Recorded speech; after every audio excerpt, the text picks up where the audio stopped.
அந்த கடவுளையே நம்பாம அந்த ஊண்டியலுக்கு பூட்டு போடுறீங்க பாத்தீங்களா, அதுதானுங்க நாத்திகம். Matter over chapter over. அது மாதிரி அந்த பூசாரிட்டு கேக்குறாரு, ஏனுங்க பூசாரி உள்ள இருக்குதுங்களா சிலை, அது என்னங்க வெங்கலங்களா இல்ல பித்தளைங்களா அப்படி, ஆனா அது கல்லுங்க அப்படின்னு இருக்காரு. பாருங்க, அவரே கல்லுன்னு சொல்லிட்டாரு, நீங்க என்ன போய் திட்டுறீங்களே. அது ஒரு உருவகப்படுத்தப்பட்ட ஒரு மாயையான கற்பனை, அவ்வளவுதான். அதனால இங்க அதை முதல்ல எடுத்தோம்னா தான் முடியும். இப்ப அதை வச்சுத்தானே எல்லா வித்தையும் காட்டிக்கிட்டு இருக்கிறாங்க. ஆனா அந்த வித்தையை தமிழ்நாட்டுக்குள்ள காட்ட முடியாது. இந்துக்களை மாத்திரம் அவர் கிண்டல் பண்ணி பேசுறாரு. கிறிஸ்தவத்தில் கொடுத்தா உண்டியல்ல காசு போட்டு பூட்டுறாங்க. நீங்க அதாவது இந்த சத்தியராஜ், இந்த பெரியார், கடவுள் மறுப்பு கொள்கையை கடைபிடிக்கிறவங்கலாம் இந்துக்கள் சாமிகள் மாத்திரம் தான் நீங்க இழிவுபடுத்தி பேசுவீங்களா? கிறிஸ்தவத்தில் சாமி இல்லையா? இல்லை இஸ்லாத்தில் சாமி இல்லையா? ஏன் அந்த பக்கம் போக மாட்டேன்ற? அங்கே போனால் இஸ்லாத்தை சேர்ந்தவன் உன்னை சுடுவான், உன்னை வெட்டுவான். நீ இஸ்லாத்தினுடைய மசூதி உள்ளே போயிட்டு நபிகள் நாயகம் இல்லை, கடவுள் இல்லை என்று சொல்லிட்டு சத்யராஜ் உள்ளே போய் பேசிட்டோ, இல்லை மசூதி வெளியே கூட நின்று பேசிட்டோ, அல்லது இஸ்லாத்தை சேர்ந்த ஒரு சகோதரத்தில் நீ பேசிட்டு ஓர வந்துட முடியுமா? முடியாது. அவன் கழுத்து அறுத்துருவான். இன்றைக்கு இந்துக்கள் இளிச்சவாயனா இருக்கிறபடினால்தான் இந்துக்கள் மீதே நீங்கள் கடவுள் மறுப்பு கொள்கையும் இந்துக்களுடைய சாமியும் இழிவாக பேசுறீங்க. அதாவது சத்யராஜனுடைய சொந்த மகனுக்கே நீ தாலி கட்டுற, கி வீரமனுடைய சொந்த மகனுக்கே நீ தாலி கட்டுற. உன்னுடைய வீட்டில் ஒரு கோட்பாடு, வெளியே ஒரு கோட்பாடு. நீ உண்மையாகவே கடவுள் மறுப்பு கொள்கையை சத்யராஜும் பெரியாரும் அல்லது கி வீரமணியும் கடவுள் மறுப்பு கொள்கையை உண்மையாக நீ ஏற்றுக்கொண்டீங்கன்னா உன் பொண்டாட்டி கழுத்தில் தாலி இருக்கக்கூடாது. அல்லது நீ ஏற்றுக்கொண்டிருக்கிற உன் தலைவன் கலைஞராக இருக்கட்டும், தளபதி ஸ்டாலினாக இருக்கட்டும், அவங்க பொண்டாட்டி கழுத்தில் தாலி இருக்கக்கூடாது. இல்லை தளபதி ஸ்டாலினுடைய பொண்டாட்டி அந்த துணை அம்மையார் துர்காதேவி கிட்ட நீங்கள் போயிட்டு பெரியார் ஃபோட்டோ உங்கள் வீட்டில் மாட்டியிருக்குது, இல்லை கலைஞர் பெரியாரை ரொம்ப தெய்வமாக கொண்டாடினார், இல்லை தளபதியார் பெரியாருடைய கொள்கை தான் இப்போ கடைபிடிக்கிறாரு, பெரியார் தாலியாக இருக்கிற ஒரு விழாலாம் வச்சாரு, தாலியை கட்டக்கூடாதுன்னு சொல்கிறவர் அப்படின்னு சொல்லி சத்யராஜ் போயிட்டு ஸ்டாலினுடைய மனைவி கிட்ட சொல்ல தைரியம் இருக்குதா? மைக்கை கொடுத்தா வாய்க்கு மாதிரி பேசிட்டு மேடை பேச்செல்லாம் பேசிட்டு கீழே இறங்கக்கூடாது. இந்த சத்யராஜ் எப்படின்னா ஏதோ படத்தில் நடிக்கிற மாதிரி இவரு மேடையில் பேசிட்டு நடிச்சுட்டு போறாரு நினைக்கிறேன். இப்படிப்பட்ட பேச்சுக்களை பேசினா இந்துக்கள் செருப்பு கைட்டு அடிக்கணும். அப்பதான் அடுத்த வாட்டி சத்யராஜ் பேசவே மாட்டார். சத்யராஜ் மாத்திரமல்ல, இந்த பெரியாரிசத்தை கடைபிடிக்கிற அத்தனை பேரும் பேச மாட்டாங்க. நீங்க இன்னைக்கு இந்துக்கள் இளிச்சவாயா இருக்கிறபடினால்தான் உங்க மேல ஏறி ஏறி ஏறி மதிச்சுட்டு இன்றைக்கு பெரியாரை வைத்துக்கொண்டு ஒரு மிகப்பெரிய ஒரு அரசியலை செய்து கொண்டு இருக்கிறது தமிழகம். இந்துக்கள் என்றைக்கு எழுச்சிகரமாக எழுந்து துணிந்து நின்று கேள்வி கேட்கிறார்களோ அப்பொழுதுதான் இந்த பெரியார் என்ற ஒரு மிகப்பெரிய பிம்பம் உடைக்கப்படும்.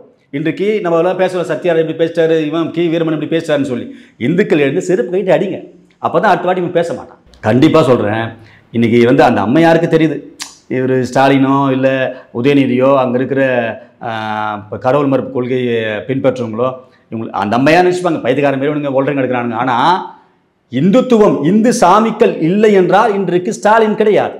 அந்த அம்மையார் கோயில் கோயிலாக திரிந்து எப்படியாவது ஆட்சிகளை ஒரு வாட்டியாவது அமர வைங்க, அதுதான் எனக்கு ஆசைன்னு சொல்லி கோயில் கோயிலையா சுத்தினபடினால்தான் இன்றைக்கு யார் இருக்கிறது? ஸ்டாலின் இருக்கிறார். அந்த அம்மா கோயிலில் போய் ஸ்டாலினுக்காக வேண்டவில்லை என்று சொன்னால் இன்றைக்கு ஸ்டாலினுடைய உடல்நிலையும் சரி இருக்காது, அவர் ஆட்சியும் இன்றைக்கு கவிழ்ந்து போயிருக்கும். அதை முதல்ல ஸ்டாலின் உணரணும்.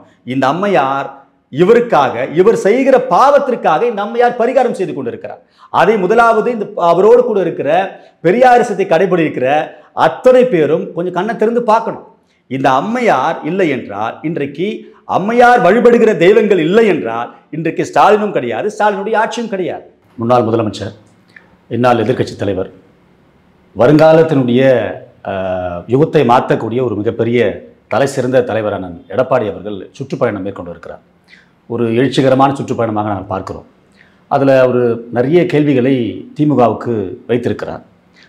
குறிப்பாக அண்ணன் சேகர்பாபுடைய துறையில் கோயில் பணத்தை எடுத்து நீங்கள் கல்லூரி கட்டுறீங்க அப்படின்னு சொல்லி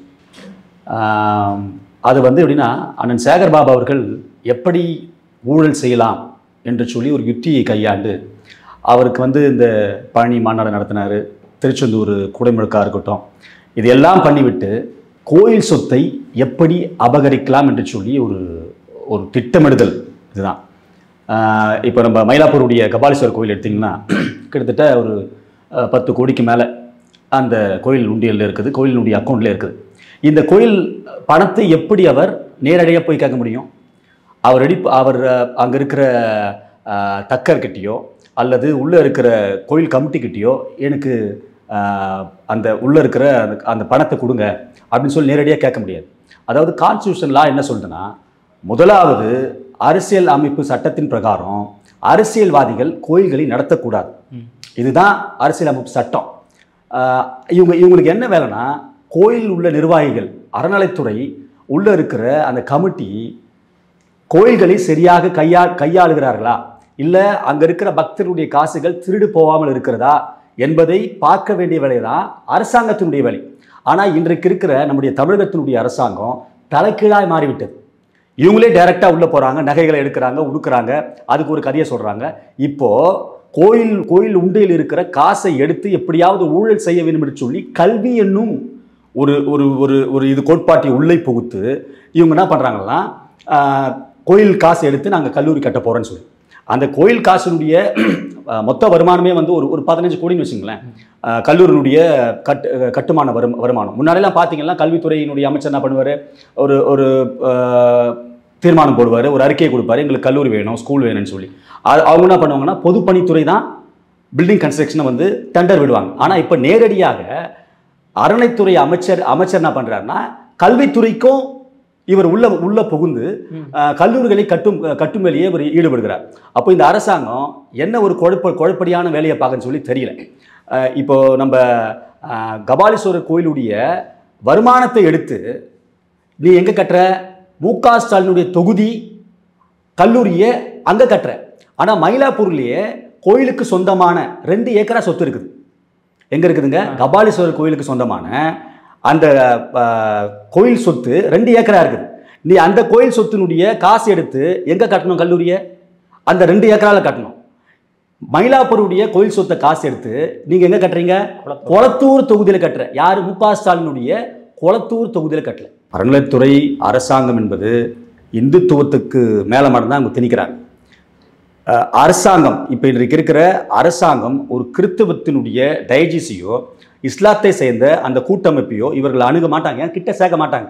ஏன்னா இன்றைக்கு தமிழ்நாட்டில் இந்துக்களுக்கு தான் இழிச்சவாயனா தெரிகிறாங்க இந்த அரசாங்கத்தை, குறிப்பாக திராவிட முன்னேற்ற கழகத்துக்கு.